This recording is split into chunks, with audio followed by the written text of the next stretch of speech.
8 horas e a gente vai começando por aqui. Hoje vamos falar sobre o Coringa. Vou esperar vocês chegarem. Sobre a nossa série Cinema e Psicopatologia, né? Já é um clássico por aqui. Vocês já esperam sempre essa série, né? Pra gente falar de filmes, de personagens, de séries. Vou deixar vocês chegarem aqui. Vocês já são seguidores treinados, né? Já vão me dizendo áudio ok, vídeo ok, então ótimo. A gente vai começar, tá? Antes de eu fechar os comentários aqui, enquanto vocês vão chegando, eu gosto de ver vocês dando boa noite e as pessoas chegando aqui. Então, antes de eu fechar os comentários que vocês sabem que me atrapalham, né? Eu vou dar 3 recadinhos pra vocês, tá? Vou dar agora no início e vou dar no final também. Tô muito feliz da gente estar finalmente começando, né? Hoje é o aquecimento aqui da nossa semana da psicopatologia. Hoje tô fazendo aqui no Instagram, né? Porque sei que o Coringa é um filme que vocês me pedem desde o ano passado. Até os leigos também queriam, né, ver um pouco da minha opinião sobre o filme, sobre o diagnóstico do Coringa, enfim. Então a gente vai conversar um pouco sobre isso. Resolvi fazer essa live aberta aqui hoje no Instagram. Mas a partir de amanhã, né, a gente vai fazer a semana da psicopatologia fechada para profissionais no grupo do Facebook, tá? Mas eu tô muito feliz, né, que a gente está começando essa semana e eu tenho 3 recadinhos para dar para vocês, anotei aqui para não me esquecer de nada. Então amanhã a gente começa a semana, certo? Quem ainda não se inscreveu, se inscreve no link da bio. Esse é o único evento de psicopatologia do ano, certo? Então não adianta depois chorar, não adianta depois se arrepender, dizer que não sabia. Então esse é o único do ano, o próximo só em 2022, tá? Então aproveitem tanto a semana gratuita quanto o próprio curso mesmo, que também é o único do ano, tá? O segundo recado é muito importante, porque o pessoal do suporte me passou que tem mais de 5.000 pessoas que se inscreveram, né? E que ainda não fizeram a adesão, né, ao grupo do Facebook onde vão acontecer as aulas, tá? Então é muito importante para vocês não perderem as aulas, né, que vocês solicitem a participação no grupo do Facebook. Esse link para você achar o grupo do Facebook, que é um grupo fechado, né, o suporte precisa aprovar vocês. Esse link, ele foi enviado por e-mail para vocês, tá? Então chequem spam, chequem lixeira, né? Chequem aí a caixa de entrada de vocês, né? Vai com o meu nome mesmo, Fernanda Landeiro, tá? Então é só procurar na caixa de entrada de vocês Fernanda Landeiro, e aí vocês checam também lixeira e spam, às vezes vai pra lá, certo? Então chequem o e-mail de vocês, basta clicar nesse link que foi enviado por e-mail e entra no grupo do Facebook. Terceiro recado, durante toda a semana da psicopatologia, que começa amanhã, a gente vai ter o que eu tô chamando de pílulas, né, do cinema e psicopatologia, ou seja, cada dia da semana a gente vai discutir o diagnóstico de um personagem de filme ou de série lá no Telegram, tá? Então, quem ainda não entrou no Telegram, no nosso grupo, eu já botei aqui também o arrasto pra cima várias vezes, né, pra entrar no grupo do Telegram, e todo dia eu vou fazer um pocket, né, dessa discussão, falando um pouco de um personagem de filme ou de série, tá? Então amanhã eu já vou revelar quais são aí os personagens de filmes e séries que eu vou discutir durante a semana. Bom, então acabaram os recados, sem enrolação. No final eu repito esses recadinhos. Vou fechar, né, os comentários aqui, que vocês sabem que eu tenho dificuldades com essas coisinhas subindo, né? Eu não consigo me concentrar direito. Então eu vou fechar os comentários aqui. No final eu abro pra a gente conversar um pouquinho, tá? Bom, então eu fiz aqui várias anotações, né, sobre o filme Coringa, né? E tenho alguns pontos aqui pra discutir com vocês sobre o filme, tá? Então eu vou passar o geral aí de quais são esses pontos que a gente vai discutir aqui durante a live, certo? E depois a gente vai para cada um dos pontos. Obviamente que o melhor eu guardei para o final, para que você fique aqui, né, e me acompanhe nesta noite de domingo até o final da live. O melhor, que é o diagnóstico, né, que todo mundo tem curiosidade aí de saber quais são as minhas considerações sobre o diagnóstico do Coringa, eu vou falar por último, tá? Fora isso, muita gente pergunta, né, e muito foi falado sobre a risada do Coringa, o que é aquela risada, né, que às vezes parece meio assustador, uma risada que tá incongruente, né, com a situação ali. Então vamos falar um pouco dessa risada, tá? A questão da violência, né? A questão da violência é muito forte no filme. Então, assim, o Coringa foi violentado, o Coringa foi o Arthur Fleck, né? Ele foi por muitas vezes, sofreu por muitas vezes violência, né? E uma pergunta que sempre vem é: essa violência é justificada pelo transtorno mental? É a primeira pergunta que a gente vai responder aqui. A segunda pergunta que a gente vai responder aqui: a violência que ele sofreu ao longo da vida justifica ele ter o transtorno mental? Tá? Então, se o transtorno mental é causa ou consequência da violência, né? Então, a gente vai discutir um pouco esses pontos e no final vou falar sobre a minha opinião, né, do diagnóstico do Coringa, tá? Uma frase que ficou, vou fazer um apanhado geral do filme antes da gente entrar especificamente nos pontos. Uma frase do filme que ficou muito famosa, né, que inclusive foi muito compartilhada aí na época do lançamento do filme nas redes sociais, foi: a pior parte de ter uma doença mental é que as pessoas esperam que você se comporte como se não tivesse uma, né? Então, o Arthur Fleck, ele vem trazendo aí, né, a dificuldade de ter um diagnóstico. A gente vai descobrir logo no início que ele foi internado em um hospital psiquiátrico, que ele toma 7 medicações, então possivelmente ele tem um transtorno mental grave, né? E ele revela nessa frase a dificuldade que é conviver com isso.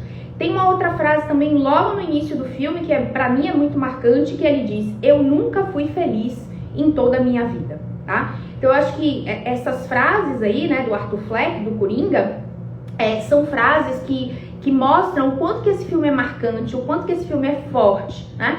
O quanto que esse filme impacta a gente, né? Não só pelas cenas de violência que vão acontecer do meio pro fim, mas principalmente pela dor, pelo sofrimento, né? Pela forma como ele foi tratado o tempo todo pela sociedade, pela mãe, que a gente vai descobrir depois, né? Eu sempre minhas lives aqui de cinema e psicopatologia tem muitos spoilers, tá? Então, pra quem não viu o filme, pra quem se incomoda, a hora de sair é agora, né? Porque eu vou contar o filme todo, tá? Então, assim, a gente vai descobrir depois que a mãe também foi violenta com ele. O próprio governo, né, abandona ele no momento que tira a assistência social que é dada a ele.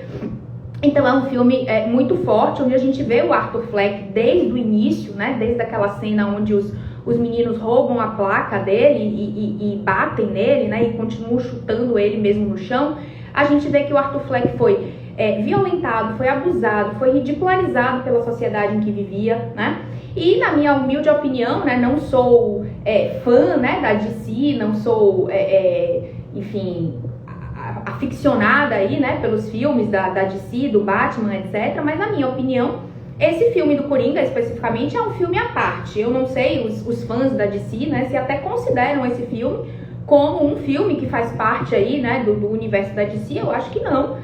A minha opinião é que esse Coringa, né, esse Arthur Fleck que é relatado aqui, é um filme à parte dos outros, né? Eu acho que ele é inspirado, talvez, né, no personagem Coringa da DC mesmo, do Batman, etc. Tem alguns elementos ali, né? Aparece o pai do Batman, aparece o Batman criança. A gente vê a cena onde os pais do Batman são mortos, né, no beco lá. Mas, na minha opinião, não é fiel ali ao retrato, né, do Coringa dos quadrinhos e dos outros filmes da DC, né? Na minha opinião, é uma análise psicológica, né, uma tentativa de compreender aí, né, um personagem inspirado, né, na história dos quadrinhos e dos outros filmes, tá?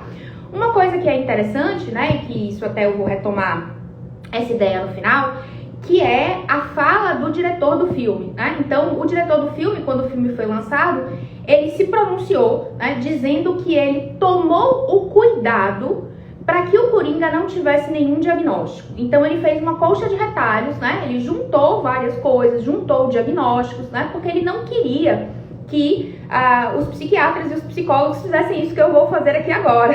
Tentar enquadrar o Coringa em diagnósticos, né, psiquiátricos, tentar colocar ele aí dentro de uma nosologia, né, psiquiátrica. Mas a gente vai fazer assim mesmo, né? Ele não queria, mas a gente faz.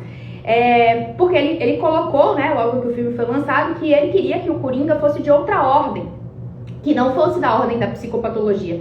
ele queria que o Coringa fosse da ordem da vilania, fosse da ordem do mal, né? E ele até usou uma frase que eu achei bem interessante, que ele disse assim: não é para vocês, psicólogos e psiquiatras, né? Esse personagem não é para vocês analisarem, isso aqui é de outra ordem, isso aqui é da ordem da vilania, né? Isso aqui é da ordem do mal e não do transtorno, tá? Mas ainda assim, né, tem a própria questão dele ter sido internado num hospital psiquiátrico, dele tomar medicação, então tudo isso leva, né, a gente a pensar, né, e querer levantar hipóteses diagnósticas que a gente vai fazer no final aqui da live, tá?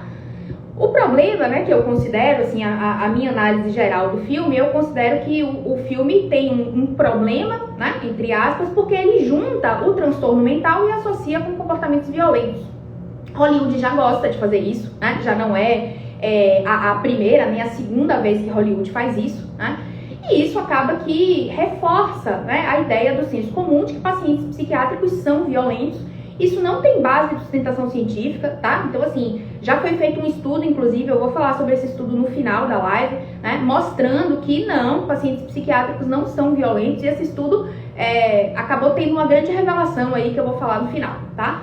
Então, isso não tem base de sustentação científica, né? A maioria dos crimes, a gente tem isso bem mapeado nos Estados Unidos, né? Aqui no Brasil nem tanto, mas nos Estados Unidos, menos de 5% dos crimes cometidos em todos os Estados Unidos, né, é cometido por pacientes psiquiátricos. Então, assim, é muito pouco, né, comparado ao universo aí, menos de 5%, enfim.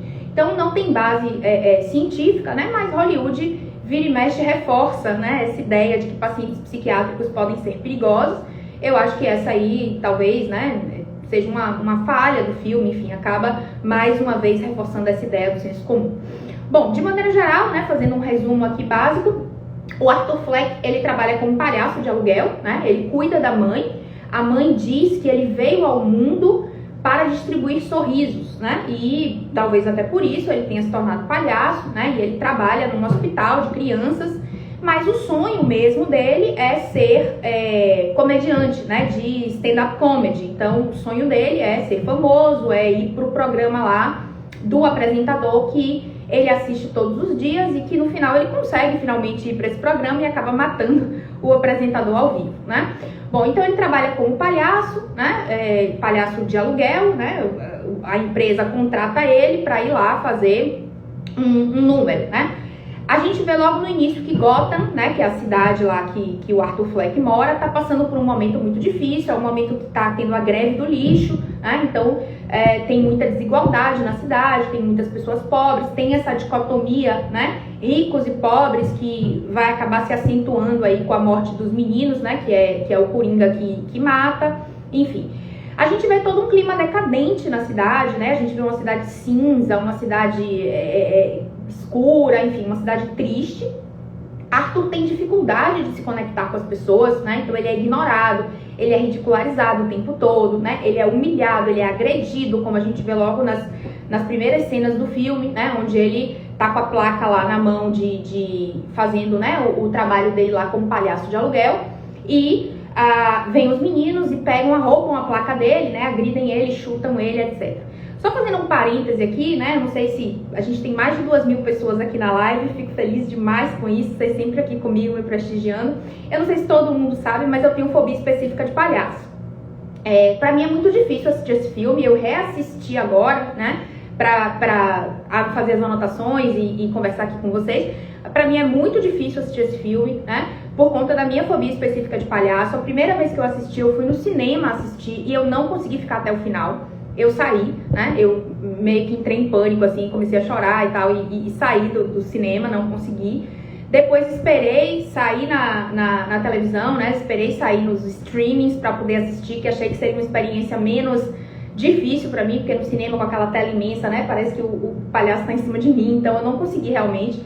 Esperei sair nos streamings e aí eu assisti, e consegui assistir 2 vezes e assisti agora, né, a terceira vez, pra trazer esses comentários aqui pra você, né? Então, só uma curiosidade aí sobre mim, né, em relação ao Coringa. E já nas primeiras cenas é muito difícil, né? Tem uma cena que, pra mim, é muito impactante, que é a cena que ele força, né? É uma cena emblemática do filme, ele força o sorriso, depois ele força uma cara triste, depois ele força um sorriso de novo e aí escorre uma lágrima.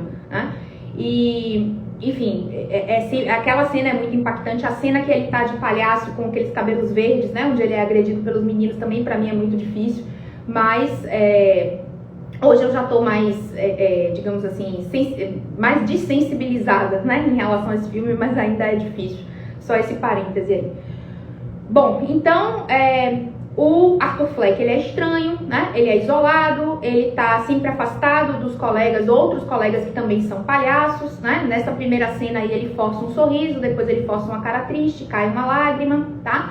Logo no início, a gente já descobre na conversa dele com o assistente social que ele foi internado num hospital psiquiátrico. A gente não sabe por quê, o filme até o final não explica por que ele foi internado em um hospital psiquiátrico, certo? Isso também é uma questão aí pra gente discutir, guardar essa informação, né? Que na hora do diagnóstico eu vou trazer isso de volta. E ele toma 7 medicações. Outra informação que também você guarda, que na hora do diagnóstico eu vou trazer isso, tá? Então, nessa primeira conversa com o assistente social, a gente já descobre isso. Ele pede para tomar mais medicação e aí a assistente social olha lá nas anotações dela e faz: mas Arthur, você já tá tomando 7 medicações, né? Elas devem estar fazendo algum efeito. O que a gente vê, né, ao longo de todo o filme, e que é angustiante, pra mim mais ainda por ele ser palhaço, mas pra todo mundo de maneira geral é angustiante, porque a gente vê um Arthur que tenta melhorar.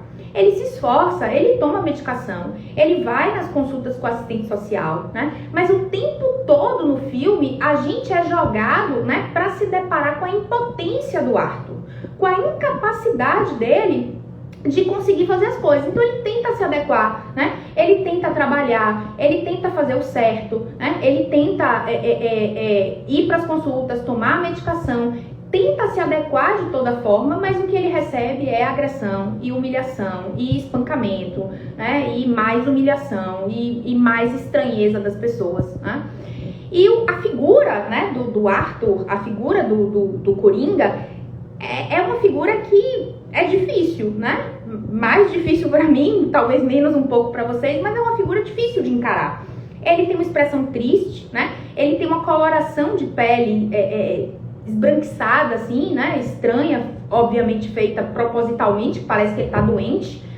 Ele tem um corpo extremamente magro, né? Até vou discutir isso no final também, em relação ao diagnóstico dele. Ele é sempre rejeitado pelas pessoas e, para piorar tudo isso, ele tem uma gargalhada, né, estranha e imotivada, né? A cena do ônibus mostra isso claramente, quando ele tá no ônibus e ele começa a brincar com o menininho e a mãe pede para que ele pare, que tá incomodando o filho dela, e ele começa a rir, né, compulsivamente, sem controle, e aí ele entrega um cardzinho, né, ele entrega um papelzinho plastificado para a moça que diz: eu sofro de risada patológica, eu rio quando não tem, quando tá fora do contexto, né? Quando não tem uma razão, né, para rir, mesmo assim eu rio, me desculpe e tal, e devolvo esse cartão.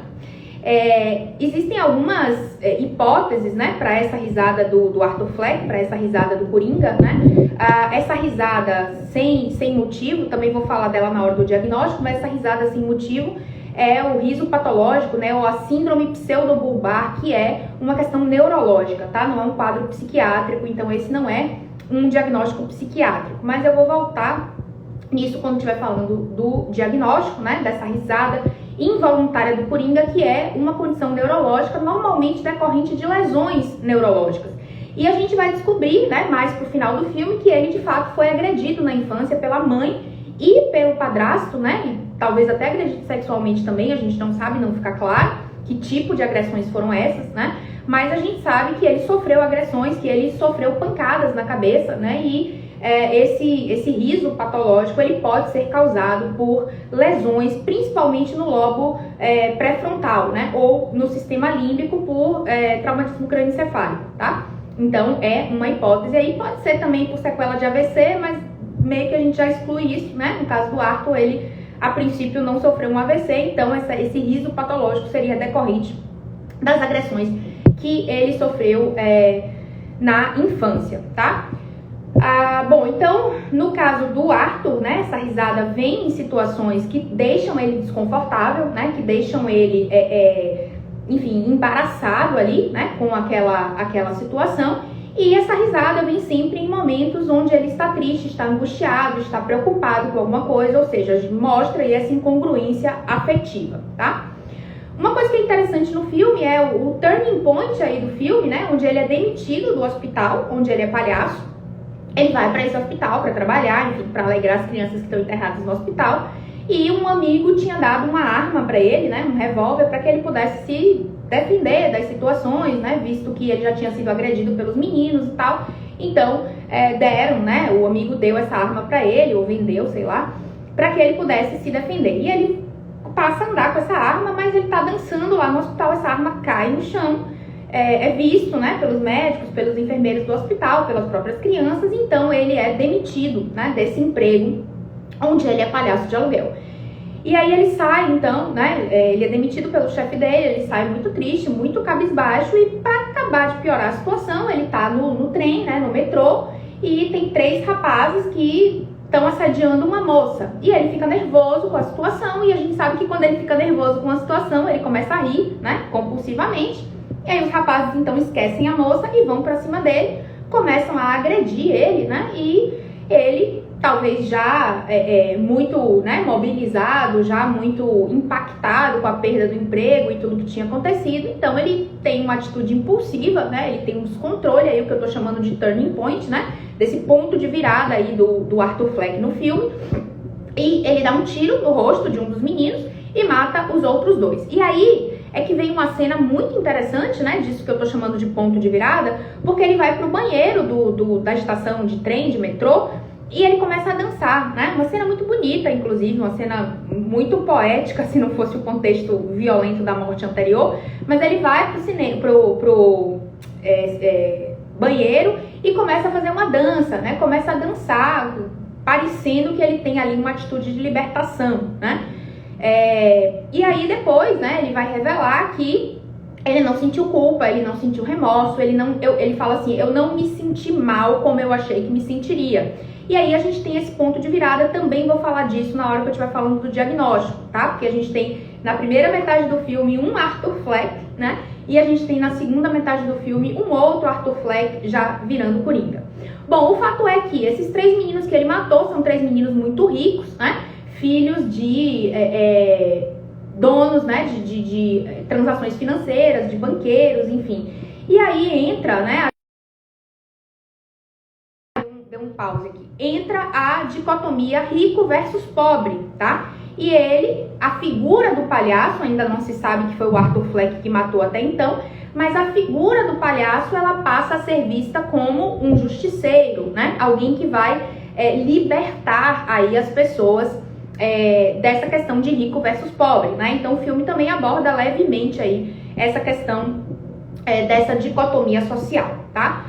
Bom, aí ele descobre, né, que ele vai atrás, né, acha uma carta da mãe, enfim, não vou entrar nesses meandros, ele descobre que a mãe foi internada num hospital psiquiátrico também, e aí ele vai nesse hospital psiquiátrico, consegue pegar lá a ficha da mãe e descobre algumas coisas muito ruins pro lado dele, né, descobre que ele foi adotado e que a mãe toda a vida escondeu isso, e que ela mentiu pra ele, né, e que ele foi agredido fisicamente por ela e por um padrasto, né? Inclusive, em algum momento, ela chegou a perder a guarda dele, né? Por conta dessas agressões, maus tratos, que ela assistia, pelo menos, né? O padrasto fazer.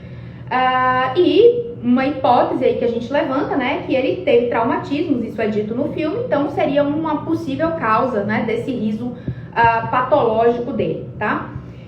E aí, tem um vídeo dele fazendo um stand-up, né? E esse vídeo viraliza, vai parar lá naquele programa que ele assistia todas as noites com a mãe, né? Nesse meio tempo, ele tá lá assistindo esse vídeo no quarto do hospital com a mãe tá doente, né? Descobriu que o filho estava sendo investigado por um crime, acaba tendo um problema de saúde, vai parar no hospital. Quando a polícia chega, né? Ela passa mal e vai parar no hospital, então a mãe já tá lá no hospital internada e ele vê lá a cena, né, do stand-up dele, né, sendo ridicularizado. Ele começa a rir compulsivamente, ele fica nervoso, né, e aí o apresentador ridiculariza mais ainda ele e isso viraliza, né. Então, nesse momento, ele vai lá e mata a mãe, né, ele sufoca a mãe com um travesseiro, a mãe morre, né, e nesse meio tempo também ele ainda descobre que o serviço social, que ele fazia parte, né, que ele ia lá, talvez semanalmente, para conversar com o assistente social, também foi cortado. Então, nesse momento, ele está completamente desamparado, né? O cara que ele era fã lá do programa de televisão ridicularizou ele. A mãe, que era a vida dele, né, que ele cuidava e tal, maltratou ele durante a infância, mentiu para ele, né, dizendo que era filho dela, quando na verdade foi adotado.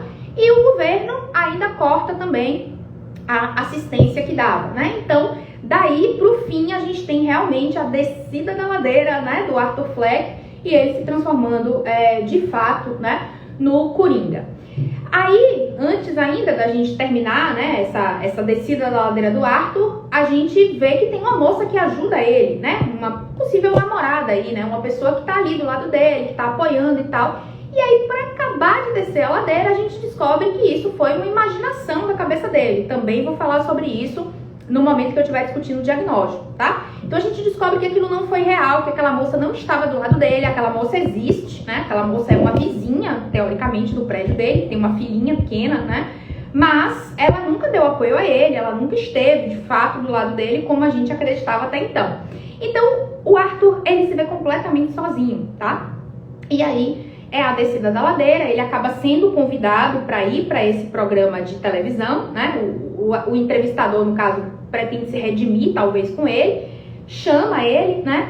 E ele acaba confessando em rede nacional, lá no programa do cara, que ele matou os 3 meninos no metrô. O cara se revolta e diz que isso é um absurdo, que ele é um monstro, sei lá o quê, e ele vai lá e mata o apresentador também em rede nacional e sai do programa preso, tá?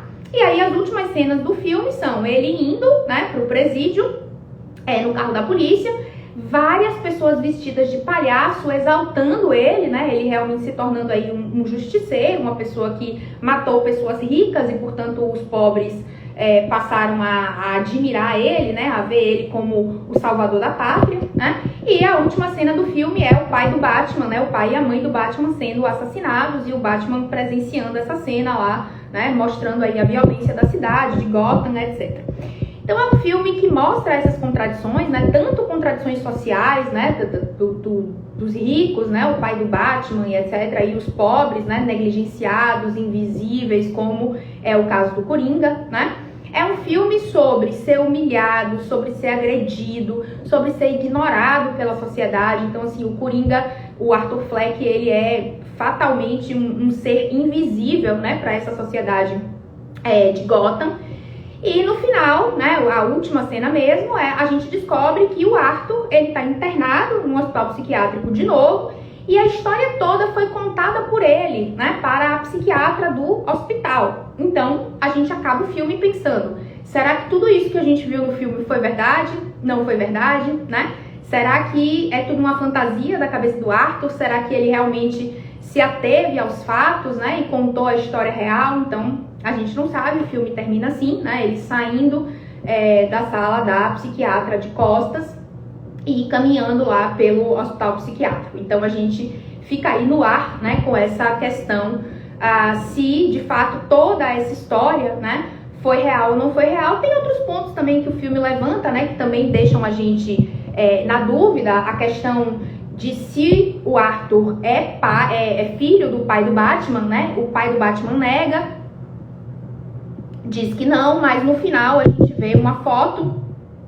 da mãe com o pai do Batman, né? A mãe foi funcionária dele, e tem uma foto e atrás, né, tem escrito "Te amarei para sempre" e as iniciais lá do pai do Batman, né? Então fica aí a dúvida, né, se a mãe também tinha um quadro talvez psicótico e também delirou tudo isso, né, uma vez que ela foi internada no hospital psiquiátrico. Pode ser que ela tenha tido um delírio, né, de que o filho dela, ou talvez essa criança que ela adotou, né, que é o Arthur Fleck, se esse menino era filho desse cara, né, do patrão dela, de repente isso podia ser parte do delírio dela. Ou poderia ser que ela realmente teve um caso, né, com o patrão, ela realmente se envolveu com o patrão, e o patrão, para se livrar, né, do problema, para se livrar da situação, forjou essa história aí de que ela era louca, né, internou num hospital psiquiátrico e aí ficou por isso. Então, a gente também não tem a resposta para isso, tá? Então, o filme deixa aí algumas questões, né, em aberto. Por que que o Arthur Fleck se internou num hospital psiquiátrico? a gente não sabe. Vou levantar hipóteses agora aqui falando do diagnóstico, né? Se ele é adotado de fato ou não, a gente também não descobre. Se ele é filho do pai do Batman ou não, a gente também não sabe. A mãe diz que sim, mas a mãe tem histórico de internação psiquiátrica. O pai do Batman diz que não, mas o pai do Batman tem muito interesse, né, em dizer que não. Então, são questões aí que não são esclarecidas no filme, né, que não são resolvidas no filme. E a própria questão do final mesmo, que fica no ar também. Será que tudo isso que a gente viu é verdade ou é uma fantasia da cabeça do Arthur? Ou até que ponto, né, a gente está num limiar ali de verdade ou delírio, né, da cabeça dele? E essa é sempre uma questão, né, quando a gente está diante de pacientes graves, quando a gente está diante de pacientes que têm, né, transtornos mentais que vão pela linha da psicose, que é uma opção aí do Arthur, né, esquizofrenia, enfim, a gente vai discutir agora o diagnóstico. É uma possibilidade, né? A gente nunca sabe exatamente, e a gente parte do princípio que a história verdadeira é a história que o paciente está contando sempre, né? Mas a gente fica sempre nessa questão, né? Até que ponto é verdade, até que ponto é delírio do paciente, e muitas vezes só é esclarecido quando a gente consegue conversar com a família, né? Quando a gente consegue entrevistar alguém da família do paciente, né? Quando tem quadros assim, psicóticos, né? Bom, então vamos ao diagnóstico, né, do Coringa. Vamos discutir um pouco aí alguns pontos sobre o diagnóstico dele. Como eu falei no início do filme, o Coringa oficialmente não tem diagnóstico, né? Então o Arthur, ele foi pensado pelo diretor do filme para não ter diagnóstico. Esse era o objetivo do diretor, ele se esforçou inclusive para isso, né? Então ele fez uma colcha de retalhos de várias coisas, porque ele disse que não queria, né, que psicólogos e psiquiatras enquadrassem o Arthur Fleck, o Coringa, em critérios diagnósticos, como a gente vai fazer aqui, né? Então ele não queria isso, então ele fez um personagem que não se encaixasse em nenhum critério diagnóstico. Porém, ainda assim, né, a gente faz um esforço, a gente passa uma vaselina e a gente consegue encaixar ele, obviamente, né, em não apenas um, mas em vários critérios diagnósticos, o que é até um problema, né? Porque assim, via de regra, na prática, um paciente não teria tantos diagnósticos quanto a gente vai levantar aqui do Coringa.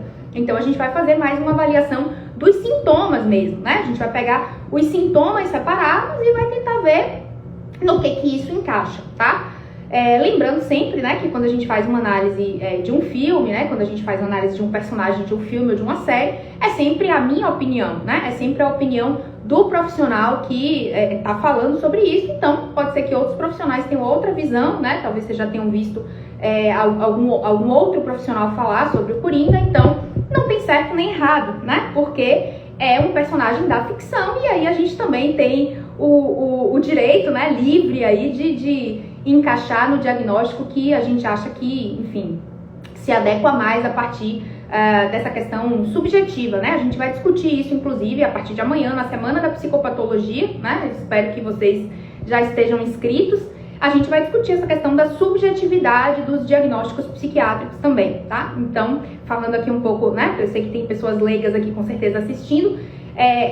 Quando você tem um diagnóstico psiquiátrico, a gente não tem exatamente critérios objetivos. A gente até tem critérios objetivos, mas a gente não tem, por exemplo, um exame para fazer, né? Fazer um exame de sangue para saber qual é o diagnóstico. Não tem. Então, é sempre pela avaliação do clínico, é sempre pela opinião do clínico, ainda que existam critérios objetivos, né? Ainda que existam aí sinais e sintomas, como a gente chama, para que a gente possa identificar, tá? Então, só dando esse panorama geral aí para quem é leigo e até para quem é profissional mesmo entender um pouco. Bom, o primeiro ponto que chama atenção, né, no Coringa, que eu até já adiantei um pouco, é a questão da risada. Essa questão da risada é um diagnóstico neurológico, né, que é o riso e choro patológico, ou em inglês PLC, que é o Pathologic Laugh and Cry, né, que é exatamente riso e choro patológico. No caso do Coringa, no caso do Arthur, é só riso, mas pode ser choro também, tá? Um choro incongruente com a situação e um riso também incongruente com a situação. Então, não é um quadro psiquiátrico, psicopatológico, é um quadro neurológico, certo? Normalmente decorrente de traumatismo crânioencefálico ou sequela de AVC. No caso, como o Arthur, ele foi agredido na infância, então a gente parte do princípio que foi um TCE, né? Que foi um traumatismo crânioencefálico. O riso e choro patológico também pode ser chamado de síndrome pseudobulbar, né? A questão desse afeto, né, ser incongruente chama muita atenção. Então, você tem uma situação que não cabe riso, mas ele começa a rir. Normalmente são situações onde ele está nervoso, né? É diferente, e existe um quadro dentro da esquizofrenia, né, que é essa incongruência afetiva, né? Ou seja, o paciente está rindo quando não tem motivo para rir, ele está chorando quando não tem motivo para chorar. Mas no caso do Arthur é diferente, né? Porque esses risos imotivados, né, esse choro imotivado da esquizofrenia é imotivado pra gente que tá de fora, tá? Mas pro paciente tem uma motivação. Qual é essa motivação? O paciente está ouvindo uma voz, tá? E essa voz está dizendo alguma coisa pra ele que faz ele rir ou ele chorar. A gente não tem nenhum dado, né? A gente não tem, no início do filme, nenhuma informação que mostre pra gente que o Arthur está ouvindo uma voz e por isso ele ri daquele jeito, tá? Então, a princípio, a gente tem mais informações para classificar isso como um riso e choro patológico, né? No caso dele, só riso patológico, do que essa questão, né, do riso imotivado, dessa incongruência afetiva da esquizofrenia, tá? Então, eu excluiria isso e colocaria o Arthur, né, como esse quadro neurológico, né, do riso patológico, porque não me parece, tá, no início do filme, que ele está ouvindo nenhuma voz que justifique essa risada incongruente. E ele ri quando ele não quer, claramente ele fica constrangido, diferente, né, do paciente esquizofrênico que não tem esse insight, né, não tem essa crítica preservada em relação à sua própria risada. Para ele não é nenhum problema estar rindo, porque ele está ouvindo uma voz que está falando alguma coisa engraçada para ele e, portanto, é natural que ele ria, tá? O Arthur não, o Arthur tem consciência, ele mostra o papelzinho, né, dizendo que ele tem um problema e tal, pá. Bom, então esse é o primeiro ponto aí para falar, né? Já tinha adiantado um pouco esse riso e choro patológico do Coringa, que é um quadro neurológico. Agora vamos falar dos diagnósticos psicopatológicos mesmo do Coringa, tá? A gente pode pensar em alguns pontos, né, sobre esse diagnóstico do Coringa. O primeiro ponto, né, que eu chamei sua atenção lá no início da live foi, na conversa com o assistente social, ele fala: eu só tenho pensamentos negativos. O tempo todo eu tenho pensamentos negativos. Essa fala é uma fala muito comum de pacientes depressivos, né? De pacientes com um quadro de depressão, tá? Então, ter pensamentos negativos e pensar sobre coisas negativas o tempo todo, né, é um sintoma de depressão. Então, faz a gente pensar que em algum momento da vida, né, ou naquele momento em que ele está conversando com o assistente social, ele pode estar com sintomas de depressão ou ele pode estar com um quadro depressivo, tá? Mas a gente logo percebe nessa conversa que não é só isso. Por que não é só isso? Porque a gente descobre nessa conversa que ele passou por uma internação psiquiátrica, certo? E aí a gente sabe que internação psiquiátrica é para quadros graves. Um paciente que só tem depressão, ele pode ser internado, né? Ele pode passar por uma internação psiquiátrica? Até pode, né? Mas se tiver uma ideação suicida muito forte, né? Se tiver um quadro muito grave, refratário, mas não é praxe, né? Via de regra, paciente com depressão, ele vai fazer o tratamento ambulatorial, vai na clínica do psiquiatra, vai fazer o acompanhamento com o psicólogo, normalmente não precisa de internação. Então, a gente começa a perceber que o Arthur, ele tem um quadro grave, né? Ou refratário, que não responde, né, à medicação. Para acabar de fechar esse quadro inicial que a gente tem do Arthur, ele diz que, a assistente social diz para ele que ele está tomando 7 medicações, tá? Tomar 7 medicações também é indicativo de um quadro muito grave. Então, somando tudo isso, faz a gente pensar em talvez 2 a 3 quadros aí pro Arthur inicialmente.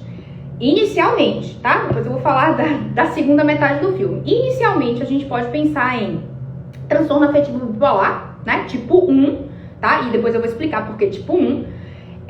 A gente pode pensar em esquizofrenia, né? Que é outro quadro também que pode levar à internação psiquiátrica, além do bipolar tipo 1. Ou um esquizoafetivo, né? Que tá aí entre a esquizofrenia e o transtorno bipolar, né? Um quadro aí que tanto tem sintomas psicóticos, né, delírio e alucinação da esquizofrenia, quanto também tem um quadro de humor, né, alterado, tá? Uma outra coisa que também pode levar à internação psiquiátrica é um quadro de transtorno alimentar muito grave, anorexia, por exemplo. Tem uma frase, o Arthur é muito magro, né? Tem uma frase da mãe dele que diz assim: você precisa comer, você não come, tá? Isso poderia chamar a nossa atenção para um quadro de anorexia, porém, em momento nenhum a gente vê o Arthur preocupado com o corpo dele, preocupado em ser magro, preocupado com a sua autoimagem. Então isso me afasta um pouco desse diagnóstico de anorexia. Apesar da magreza, apesar dessa fala da mãe, né, de que ele não quer comer, mas a gente não vê esse ponto central que é necessário, né, na anorexia, que é o incômodo com o corpo, a vontade de ser mais magro, a distorção da imagem corporal. Então nada disso fica perceptível no filme.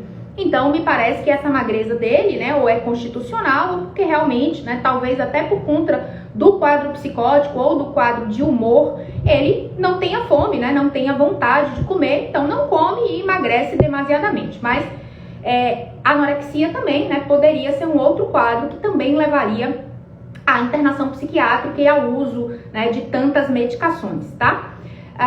Então, a gente pode pensar aí, né, que já que ele foi internado e que ele toma 7 medicações, ele tem um quadro grave, porque quadro leve, moderado, não leva à internação psiquiátrica, nem faz um paciente tomar 7 medicações. Outra coisa também que a gente poderia pensar no caso de internação psiquiátrica, mas que a gente também não tem dado para afirmar isso no filme, é uma dependência química, né, uso de álcool e drogas. Mas também em momento nenhum, do início até o final do filme, a gente vê o Arthur bebendo ou usando qualquer tipo de droga. Então a gente também descarta esse diagnóstico. Eu, pessoalmente, descarto a anorexia, apesar da magreza dele, porque em momento nenhum a gente vê uma preocupação dele com a imagem corporal, né? Com o corpo, com ser magro, ele não se mede, não se apalpa, né? Então a gente não vê nenhuma questão dele, né, com o próprio corpo, com a imagem corporal. Então eu descarto a anorexia, descarto dependência química, porque a gente não tem nenhum dado, né, durante o filme para chegar nessa conclusão. Então sobra bipolar tipo 1, né? Tipo 1, porque ele tem sintomas psicóticos, né? Ele delira, ele alucina, a gente vai falar disso já já. Ou esquizofrenia, né? Porque ele também, né, tem, enfim, delírio e alucinação. No bipolar tipo 2, a gente não tem nem delírio, nem alucinação, não tem sintomas psicóticos, então teria que ser bipolar tipo 1. Ele toma 7 medicações, né, como eu já falei. Não é comum pacientes, mesmo com esquizofrenia e bipolar tipo 1, que são os quadros mais graves, né, dentro da psicopatologia que a gente tem, não é comum, né, o paciente tomar 7, 8 medicações. Já vi alguns, né, pacientes refratários, pacientes com muita dificuldade, né, de responder às medicações convencionais. Então o psiquiatra acaba fazendo aí um conjunto, né, acaba fazendo aí um bloco de medicações para o paciente, juntando antipsicóticos com antidepressivos, né, com outras medicações para tentar potencializar, mas não é comum, né, apesar de já ter visto um ou outro paciente tomando 7, 8 medicações, tá?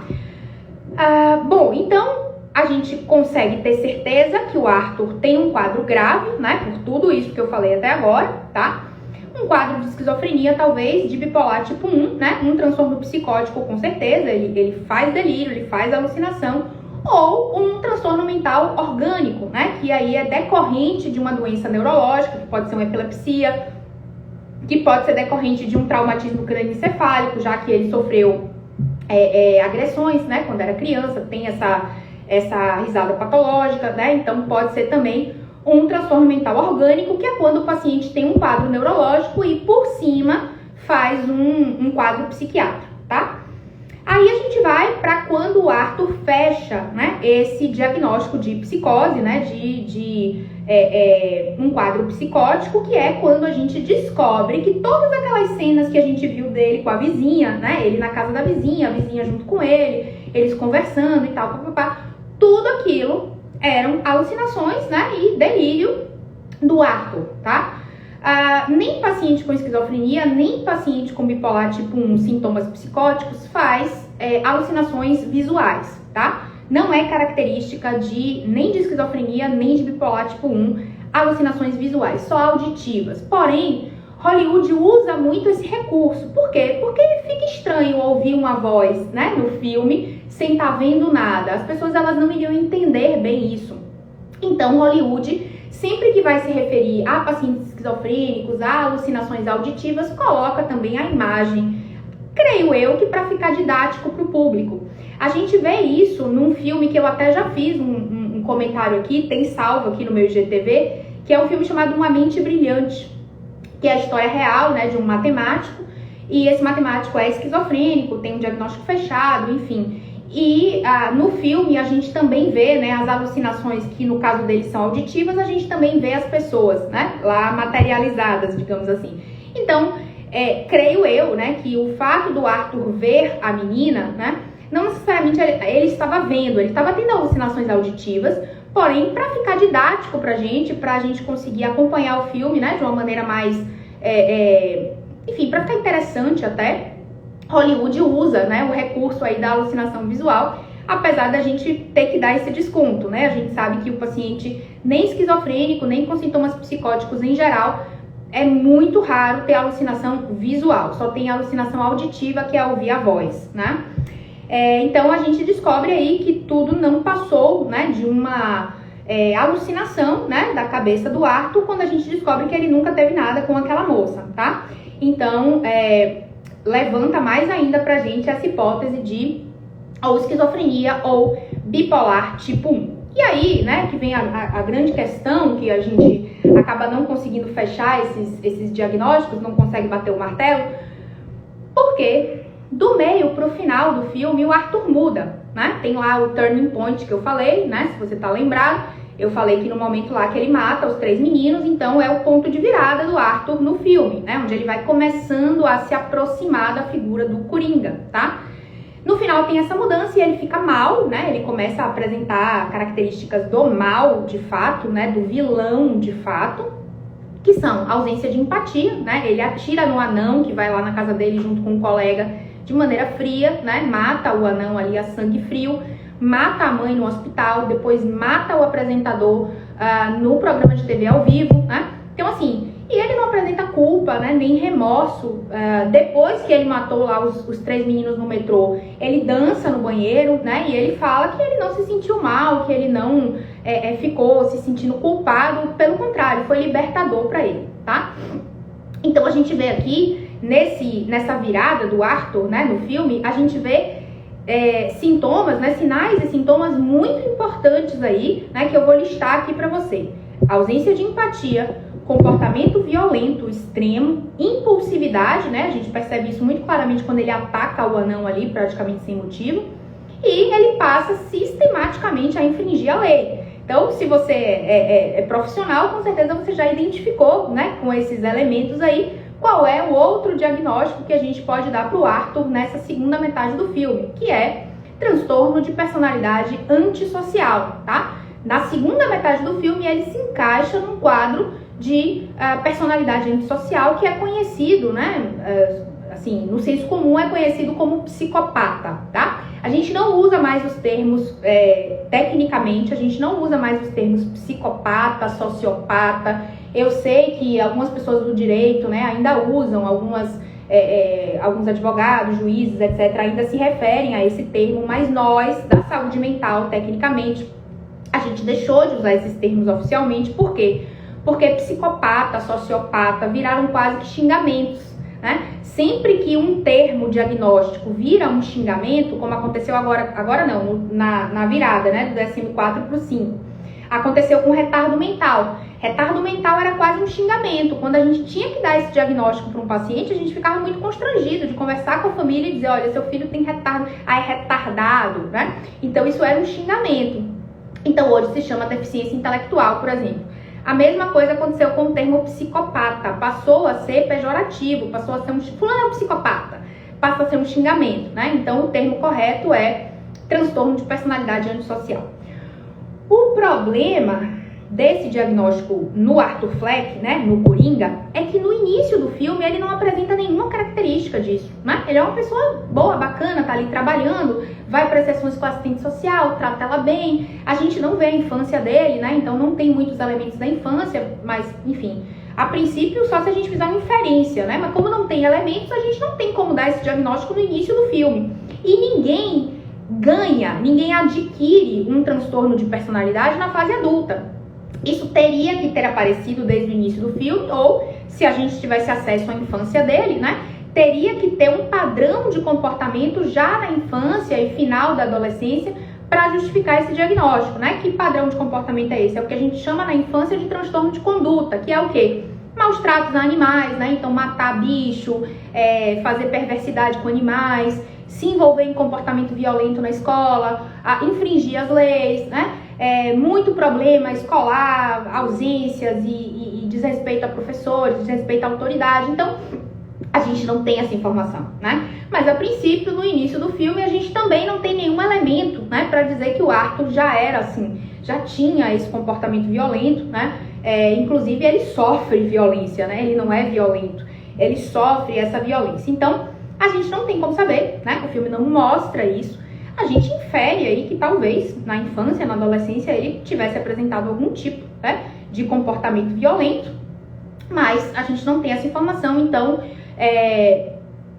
a gente fecha, né, um diagnóstico de antissocial para ele, baseado no que a gente vê, né, na segunda metade do filme. Porém, se fosse, né, uma pessoa real, né, se fosse um paciente real, a gente teria que investigar a infância e a adolescência do Arthur para conseguir fechar esse diagnóstico. Mas digamos que a gente fez isso, né? Então a gente fecha aí o diagnóstico de personalidade antissocial para o Arthur. E aí você me pergunta, entendi, Fernanda, juntando tudo isso, a gente consegue dar um diagnóstico para o Coringa? A gente consegue dar um diagnóstico para o Arthur Fleck? Muito complicado, né? Muito complicado porque vai ficar um conjunto, né, de diagnósticos aí somados. Esquizofrenia e transtorno de personalidade antissocial não são comorbidades frequentes, ainda que não sejam excludentes, né? Tipo assim, se tem um, não pode de jeito nenhum ter o outro. Mas eu nunca vi, pelo menos, nenhum relato na literatura, nem nenhum paciente que tivesse esquizofrenia e transtorno de personalidade antissocial, né? Então, não são diagnósticos, né? Ainda que não seja impossível, né? Talvez alguém já tenha visto aqui, né? Dessas mais de 2.000 pessoas aqui que seguem firmemente me acompanhando.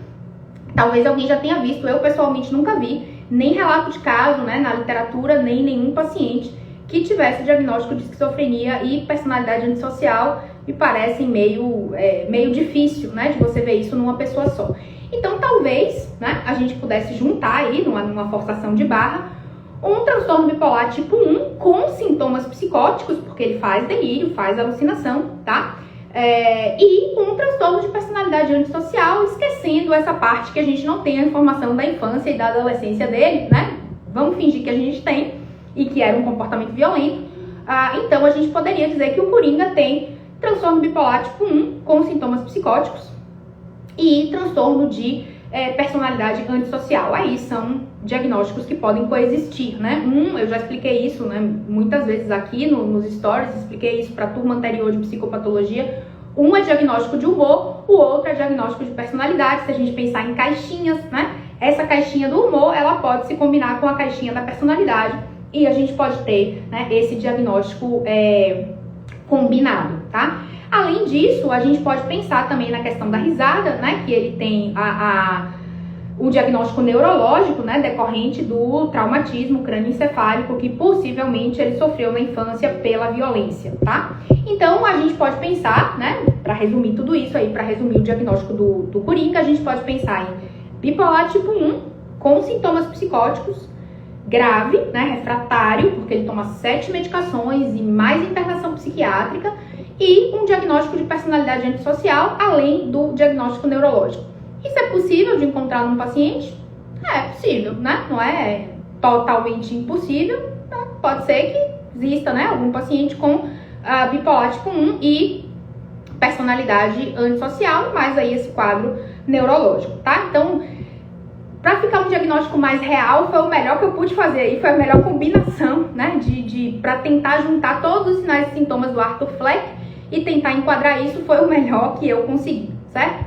Agora, só falando um pouco sobre a questão da violência, né, que eu prometi que eu ia falar sobre o estudo, se pacientes, né, com transtornos mentais são violentos, né, ou seja, se pacientes com transtornos mentais acabam, assim como Arthur Fleck, cometendo, né, crimes e sendo aí agentes, né, da violência, tá? Foi feito um estudo no ano 2000 com pacientes que saíram de internação psiquiátrica, ou seja, pacientes que estavam internados e tiveram alta, né? E essa pesquisa, a pesquisa era para descobrir se pacientes psiquiátricos eram mais violentos. Só que essa pesquisa levantou um dado muito interessante, que foi o seguinte: não só mostrou que pacientes psiquiátricos não são violentos, ou seja, muito poucos tinham cometido crimes, mas mostrou que eles eram alvo da violência. Ou seja, pacientes que saíam de hospital psiquiátrico, eles eram 11 vezes mais agredidos do que população geral, do que pacientes não psiquiátricos, tá? Então, pessoas com transtorno mental, normalmente elas são vítimas de violência. Elas sofrem preconceito. É o que a gente chama de psicofobia, né? Ou seja, é a fobia, o preconceito, né? Com pessoas que têm transtorno mental, tá? Então tem todo um estigma em torno de pacientes com transtorno mental, inclusive que eles são violentos. E aí as pessoas vão agredir, né, esses pacientes que têm transtorno mental antes que eles agridam, por exemplo. Então eles sofrem 11 vezes mais violência do que pessoas que não têm transtorno mental, tá? Se a gente pensar no transtorno de personalidade antissocial, aí é parte do quadro cometer crimes, né? É parte do quadro infringir a lei, tá?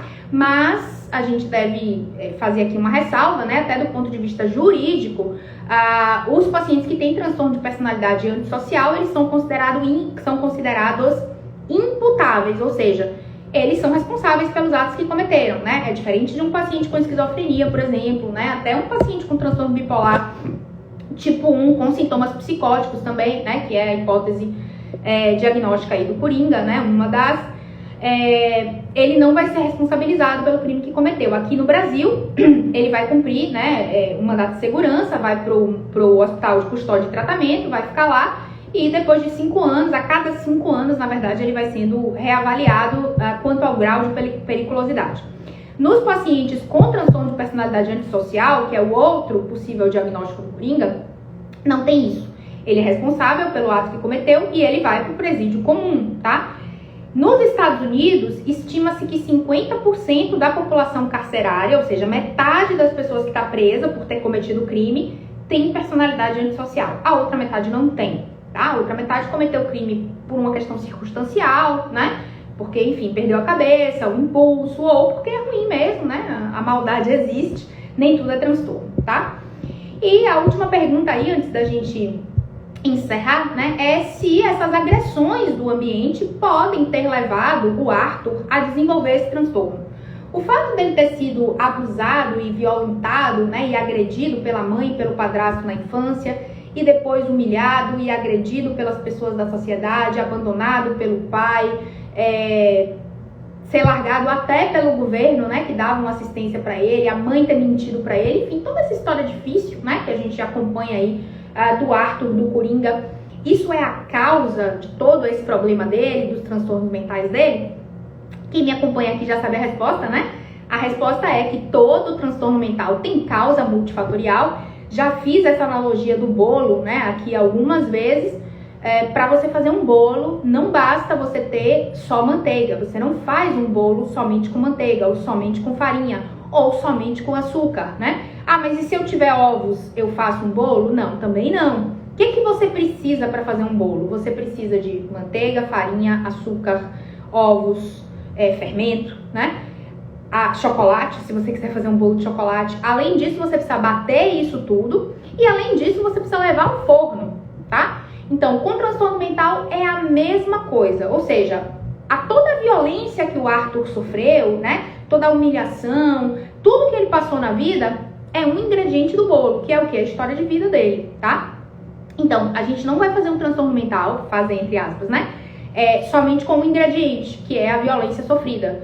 A gente ainda precisa de fatores biológicos, fatores genéticos, né? Questões de personalidade do Arthur, tá? Então a gente precisa de um conjunto de coisas para a gente poder dizer, né, que tem-se ali um transtorno mental, tá? Precisa levar isso pro forno, né? Precisa fermentar isso, né? Então precisa de um conjunto, né, de coisas que são aí questões biológicas, questões genéticas, história de vida, né, violência sofrida. A gente sabe que a violência, né, tanto física quanto sexual, é né, dos fatores que predispõe principalmente a transtorno de personalidade, tá? Violência sexual predispõe mais borderline, violência física, né, comportamentos violentos repetidos na infância também é um preditor para transtorno de personalidade antissocial, mas não é o único fator, né? E a gente descobre isso rapidamente. Por quê? Porque quantas pessoas você conhece que foram abusadas sexualmente e não tem nenhum transtorno, né? Quantas pessoas você conhece que sofreram violência física e também não tem nenhum transtorno? E por que isso?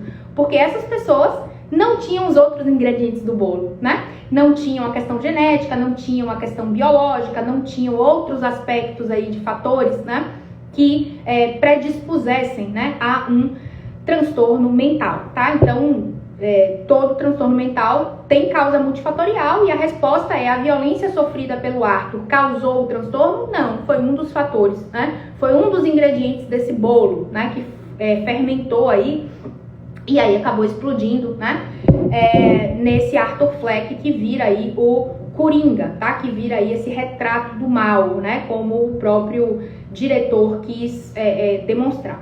Então, se fosse, né, para dar o diagnóstico do Coringa, eu apostaria aí num diagnóstico combinado, né? Que seria um quadro psicótico, né? Provavelmente de um transtorno afetivo bipolar, para casar com o transtorno de personalidade antissocial, uma vez que a esquizofrenia não é comum, né? Com personalidade antissocial, então vamos de bipolar tipo 1 com sintomas psicóticos, tá?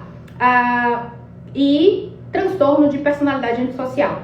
Eu excluo a anorexia, né? Por conta de que não há uma preocupação dele com a imagem corporal e com o corpo. E dependência química também, porque a gente não tem nenhum outro elemento do filme, né? Nada ao longo do filme que faça a gente acreditar, né, que ele usa algum tipo de substância, tá bom?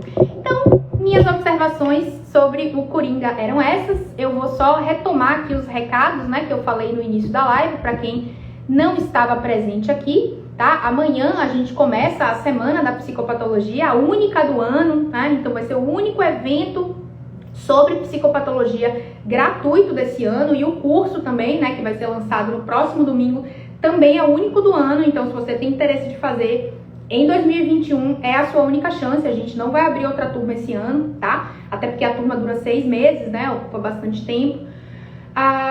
Se você está inscrito, né? Se você se inscreveu na semana, é importante que você entre no grupo do Facebook. As aulas não vão acontecer aqui pelo Instagram. Estou fazendo essa aula hoje aqui excepcionalmente, porque muita gente me pediu para falar do Coringa, mas as aulas vão ser no nosso grupo fechado do Facebook, tá? Então você precisa clicar no link que você recebeu por e-mail e pedir para participar do grupo do Facebook, certo? O suporte me passou que tem mais de 5.000 pessoas que estão inscritas e ainda não pediram, né? Solicitaram a sua participação no grupo. Façam isso. E a partir de amanhã eu vou fazer versões pocket disso aqui, né? Ou seja, eu vou fazer pílulas da nossa série Cinema e Psicopatologia lá no Telegram. Então, se você não está inscrito também no canal do Telegram, tem esse link lá no nosso grupo do Facebook. Eu também já coloquei aqui nos stories de hoje, inclusive eu coloquei. Então, se você voltar nos stories, você vai ver lá o link para entrar no nosso grupo do Telegram. E todo dia, de hoje até o domingo que vem, eu vou falar de um personagem de maneira bem resumida, 15 minutinhos ali, 20, em áudio, né? Lá no Telegram é áudio. Vou falar ali de maneira resumida sobre um personagem de filme, de série. Amanhã eu digo quem vão ser os personagens, então no post de amanhã vocês já vão saber quem são esses personagens que eu vou falar. Um dia sobre cada personagem, pra gente matar a saudade aqui da nossa amada série Cinema e Psicopatologia. Tá bom, meus amores? Muitíssimo obrigada pela presença de vocês hoje aqui comigo. Mais de 2.000 pessoas na live, vocês sempre me prestigiando, ó, de uma maneira linda. Obrigada mesmo, tá? Pra quem é profissional, a gente se vê a partir de amanhã, 20 horas, lá no nosso grupo do Facebook, né? E aí amanhã, finalmente, eu tô muito animada, tô muito ansiosa, finalmente amanhã tem início a nossa Semana da Psicopatologia, tá bom? Então é isso, beijo enorme pra vocês, boa noite, bom restinho de domingo e amanhã 20 horas, todo mundo lá comigo na Semana da Psicopatologia. Tchau!